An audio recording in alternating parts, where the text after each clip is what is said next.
Mungkin teman-teman ada yang nanya, kenapa bahas buku yang satu ini? Karena kalau menurut saya buku ini tuh relate banget sama konten yang namanya Tutor Deyata. Pengalaman hidup, perjalanan hidup yang diajarkan kepada kita yang tidak kita dapatkan di sekolahannya kita. Pasti teman-teman bertanya gitu ya, 50 to 20 maksudnya apa sih? Ternyata begini loh hidup itu.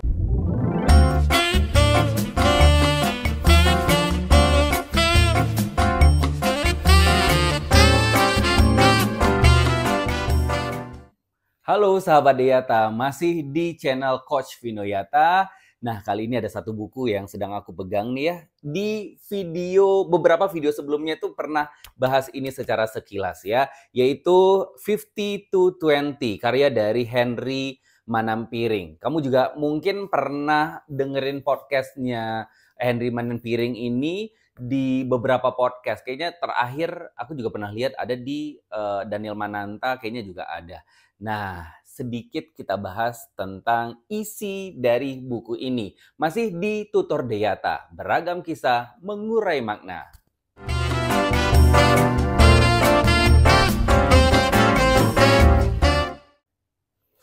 Mungkin teman-teman ada yang nanya, kenapa bahas buku yang satu ini? Kalau teman-teman pernah lihat beberapa podcast, pernah saya sampaikan juga ada di podcastnya Feni Rose, ada di Duet, kemudian pernah kayaknya juga ada di Daniel Mananta deh. Ada di banyak podcast ya tentang si buku ini, Henry Manampiring namanya.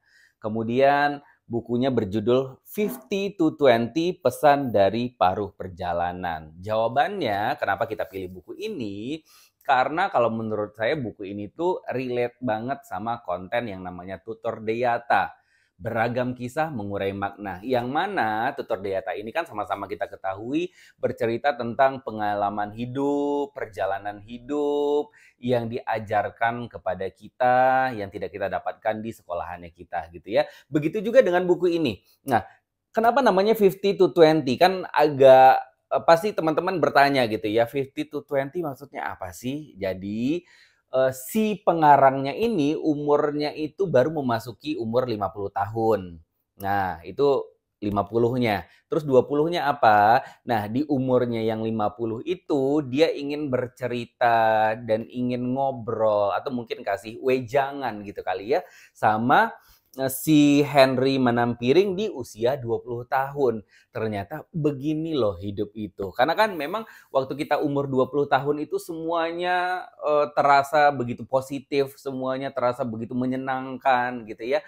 Tapi di usia 50 tahun banyak pelajaran-pelajaran, oh ternyata hidup ini seperti ini, ternyata hidup ini seperti ini. Jangankan dia yang 50 tahun, saya yang mungkin baru 30-an tahun aja kayaknya banyak ngobrol. Aduh, harusnya dulu waktu muda jangan begini deh. Waduh, harusnya waktu muda bisa ngelakuin ini lebih awal deh gitu ya. Itulah isi dari buku ini.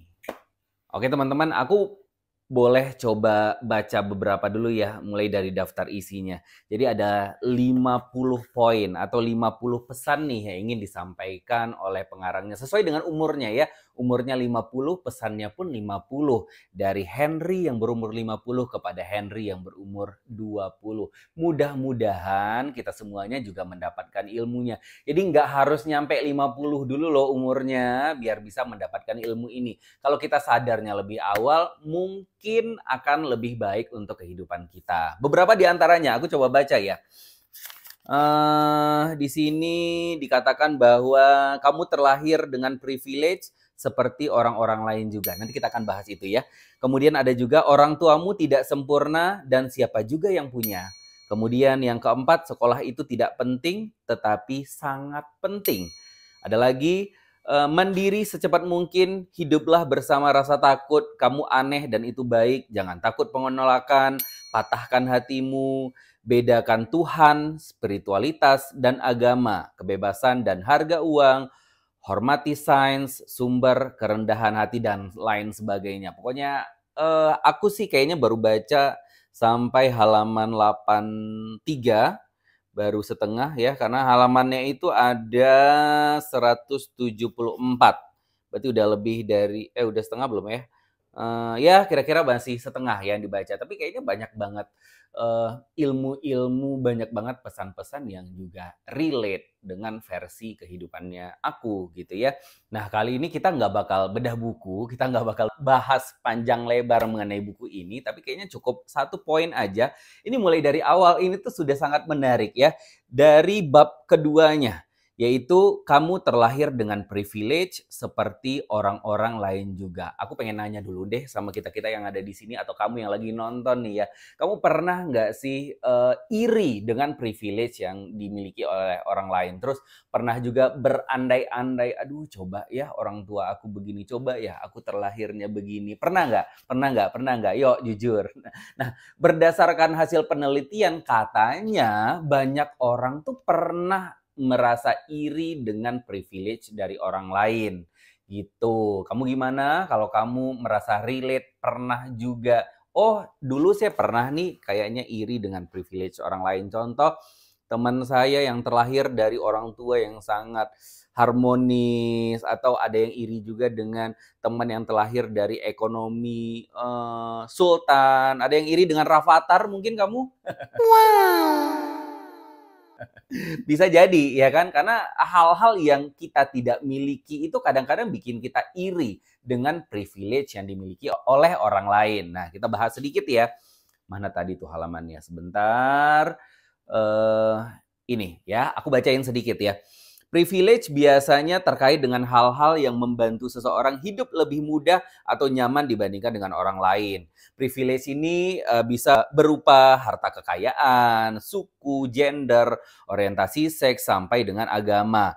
Nah, misal terlahir sebagai kulit putih di Amerika Serikat masih dianggap privilege, atau di Indonesia terlahir sebagai muslim, pribumi, dan bersuku Jawa bisa menjadi privilege.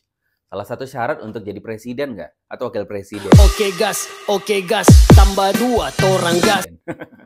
Berat ya pembahasannya ya. Tapi kan gitu ya katanya, kalau misalkan kita terlahir dari suku apa mungkin, kadang-kadang di Indonesia tuh masih seperti itu ya, dianggap ada yang disebut dengan mayoritas dan minoritas, walaupun akhir-akhir ini kan sudah banyak disuarakan, dikampanyekan bahwasanya juga harus saling menghargai, apalagi kan Indonesia katanya Bhinneka Tunggal Ika. Nah, kita balik lagi ke buku ini ya. Akan ada masa ketika kamu merasa tidak beruntung karena tidak memiliki privilege khas Indonesia. Suku dan agamamu mungkin minoritas, sesuatu yang bisa dilihat sebagai handicap atau penghambat. Atau nggak usah repot-repot gitu deh kalau misalkan kita terlahir, oh kayaknya susah nih aku mau masuk perguruan tinggi bagus, atau susah banget kayaknya aku dapatin kerjaan bagus karena orang tuaku nggak punya ordal, nggak punya link yang bagus, atau mungkin nggak punya duit gitu ya. Nah itu kan juga termasuk ke dalam privilege. Nah mulai dari sekarang kalau katanya si Henry ini, sebentar ya. Sedini mungkin enyahkan pemikiran-pemikiran tidak konstruktif seperti itu. Caranya sadari bahwa kamu tetap saja kaum privilege. Coba dari sekarang kita hitung-hitung deh. Misal terlahir dari orang kaya, enggak. Terlahir dari orang tua yang harmonis, yang masih bertahan sampai sekarang nggak cerai, itu juga privilege loh. Ya kan? Atau mungkin kamu terlahir sebagai orang yang dididik keras oleh orang tua sehingga sekarang kamu bisa cari penghasilan sendiri, itu juga namanya privilege. Oh ternyata banyak orang tuh kayak pepatah yang mengatakan bahwa, mohon maaf kalau salah ya, gajah di seberang lautan tampak, terus semut atau apa? Kuman atau apa sih?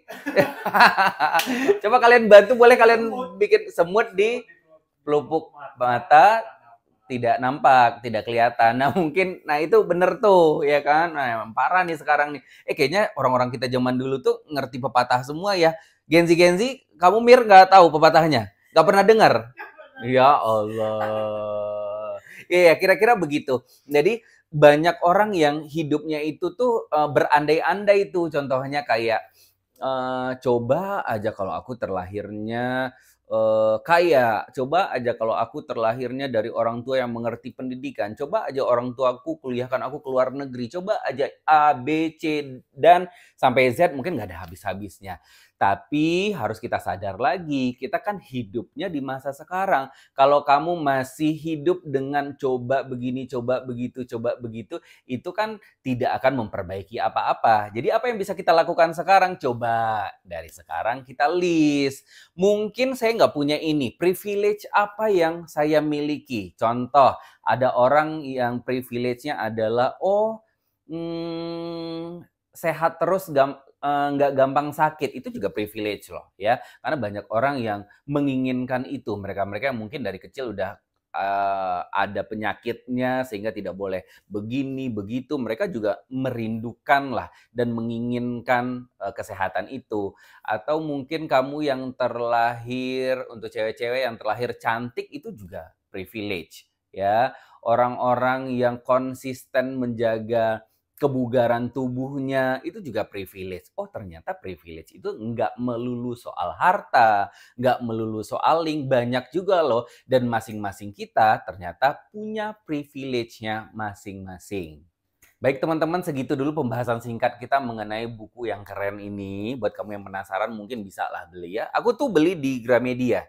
Ya, silahkan kamu buat yang, kayaknya keren tuh bukunya. Kayaknya aku harus baca tuh. Silahkan langsung dibeli aja bukunya.